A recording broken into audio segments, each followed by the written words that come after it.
Barry Ulmer is the Executive Director of the Chronic Pain Association of Canada. He joins us. Barry, the idea of providing free heroin to those who are addicted and are in real difficulty because of their addiction, that's one step to take. But at the same time, what's happening to the patient, the pain patient, who's done nothing wrong, but their pain medications are being taken away from them for no acceptable reason whatsoever? Speak to that, please. Well, thanks for having me, Roy. But yeah, the problem continues without a doubt for chronic pain patients.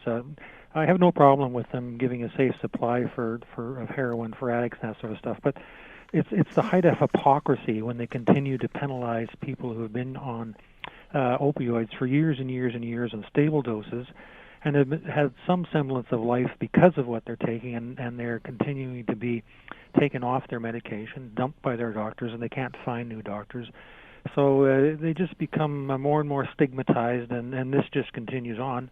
And quite frankly, that's not going to solve the problem, giving free heroin sort of stuff. Safe supply, of course, is good, but there's still the supply that's coming in from China and those places. Well, we're talking about two groups of people here. Absolutely. And the pain patient is being ignored, being pushed to the side, and willfully being, by this system, is being harmed. And finally, we're certainly seeing doctors in the United States step up, maybe some in Canada. And you had your pain survey just a couple of weeks ago, which shows that the pain patients are increasingly in trouble. I received an email a couple of days ago. Let me just read you a couple of lines from it.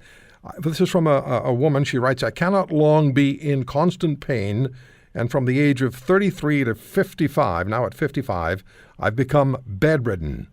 If I don't find help, I'll become another statistic who will choose the only option available to me, suicide.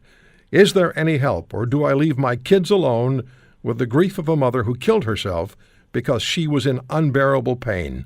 Walk-in clinics don't even want to prescribe gabapentin. You're treated like a drug addict instead of a pain patient." We hear that over and over and over. It's basically criminal, Roy, and it continues on, even though we've heard Health Canada and the regulatory bodies come out and say, no, we shouldn't be doing that type of thing. We should be looking after the patients. Just continues on. Just heard a case yesterday or the day before that another doctor here in Alberta is being chased again, basically, even though the regulatory body has come out with all kinds of fancy statements about this shouldn't happen and so on and so forth, but it continues to do so. In the meantime, suicide is a reality.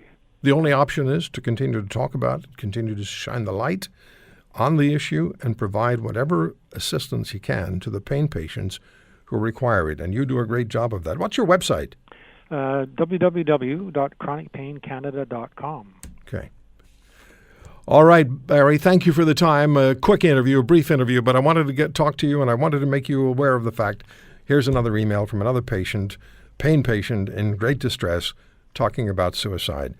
Sure, why are these people expendable? Why is this acceptable? Thanks, Barry, for all you do. Well, thank you, Roy. Take care. Barry Ulmer, Chronic Pain Association of Canada. And this woman who sent me this email is asking me what I can do. All I can do is what I just did. But if everybody gets involved and stands up for the patients who are being thusly treated, maybe a change will come.